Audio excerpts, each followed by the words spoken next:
یہ مسئلہ یہ ہے کہ دیکھیں اس پانی کے نکلنے سے وضو بہرحال ٹوٹ جاتا ہے۔ خواتین کو جو مینسز کے ایام میں جو مینسز آتے ہیں نا، وہ تو مینسز ہیں، ان میں تو نماز بھی معاف ہے، روزہ بھی معاف ہے، روزے کی قضا کرنی پڑے گی، نماز کی قضا نہیں کرنی پڑے گی۔ لیکن مینسز کے علاوہ جو کسی بھی خاتون کو جو بھی پانی آتا ہے، بلیڈنگ ہو، چاہے وہ بلڈ ہی کیوں نہ آ رہا ہو، تو شریعت کی اصطلاح ہے، اس کو استحاضہ کہا جاتا ہے۔ استحاضہ کا مطلب یہ کہ مینسز کے علاوہ جو بلیڈنگ ہو رہی ہے یا اور بھی کوئی بھی نجاست جو نکل رہی ہے، وہ سب استحاضہ ہی کے حکم میں آتی ہے۔ تو اس میں شریعت کا حکم یہ ہے کہ عورت پر لازم ہے کہ وہ اپنے کپڑوں کو بھی پاک کرے اور اپنے جسم کو بھی پاک کرے اور پراپر وضو کر کے نمازیں پڑھے۔ یعنی بار بار بھی اگرچہ اس کو وضو کرنا پڑے تو اس کو بار بار وضو کرنا پڑے گا۔ لیکن ایک کنڈیشن ایسی ہوتی ہے کہ جس میں وہ عورت معذوروں کی فہرست میں داخل ہو جاتی ہے۔ معذور کا مطلب یہ ہوتا ہے کہ اتنی زیادہ رطوبت جسم سے خارج ہو رہی ہے یا اتنی نجاست بار بار خارج ہو رہی ہے کہ نماز کا پورا ٹائم گزر جائے اور آپ کو اتنا ٹائم نہ ملے کہ آپ باقاعدہ وضو کر کے پاک کپڑوں میں نماز پڑھ سکیں۔ میں دوبارہ اس کو آسان لفظوں میں بتاتا ہوں۔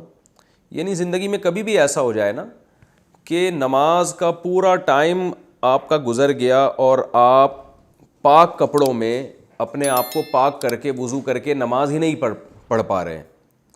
مثال کے طور پر ہم مغرب سے عشاء کی نماز کا ٹائم لے لیتے ہیں، یہ بہت تھوڑا ہوتا ہے۔ فار ایگزامپل سورج غروب ہو رہا تھا 6:30 پہ اور عشاء کا وقت داخل ہو رہا ہے 7:30 پہ، تو 1 گھنٹے کا ٹائم آپ کے پاس ہے۔ ایک مثال دے رہا ہوں میں سمجھانے کے لیے۔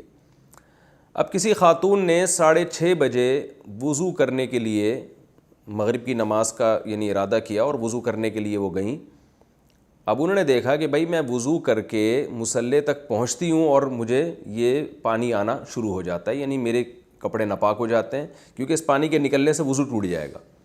تو انہوں نے دیکھا کہ بھائی میں جیسے ہی مصلی تک پہنچتی ہوں، نماز پڑھتی ہوں، یا تو نماز سے پہلے یا نماز کے دوران، یعنی سلام پھیرنے سے پہلے ہی جو ہے وہ وضو ٹوٹ جاتا ہے۔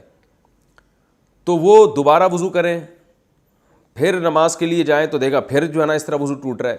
تو 1 گھنٹے کے دوران ان کو ایک دفعہ بھی ایسا ٹائم نہیں ملا کہ جس میں پراپر پاک کپڑوں کے ساتھ وہ وضو کر کے نماز پڑھیں، پورے 3 فرض ادا کریں، اس میں سنتیں نہ ملائیں، 3 فرض ادا کریں، اور ان 3 فرض میں ایک دفعہ بھی ان کا وضو نہیں ٹوٹ رہا، یعنی ہر دفعہ وضو ٹوٹ رہا ہے تو یہ اس کی علامت ہے کہ بھئی وہ نماز کا ایک ٹائم بھی، یعنی نماز کا پورا ٹائم ان پہ گزر گیا اس حال میں کہ ان کے لیے پاک ہو کر وضو کرنا پاسبل ہی نہیں رہا ہے۔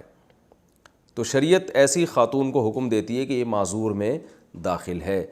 تو ایک ٹائم بھی نماز کا اگر اس حالت میں گزر گیا، جیسے مغرب کا ٹائم بہت تھوڑا ہوتا ہے، کسی نے تجربہ کر کے دیکھا بھئی 6:30 سے لے کر 7:30 تک 1 گھنٹے کا ٹائم ہے نماز کا، اس میں نماز قضا ہو جائے گی۔ تو اس پورے ٹائم میں کسی خاتون کو یہ اندازہ ہو گیا، یہ یعنی اندازہ لگانے کے لیے یاد رکھیں، یہ ضروری نہیں ہے کہ پریکٹیکل کریں بھی وہ، یعنی بار بار جائیں وضو کریں، ایسا کر لیں کہ ایک دفعہ وضو کر کے پوری نماز پڑھ کے دیکھیں کہ اس میں ٹائم کتنا لگتا ہے۔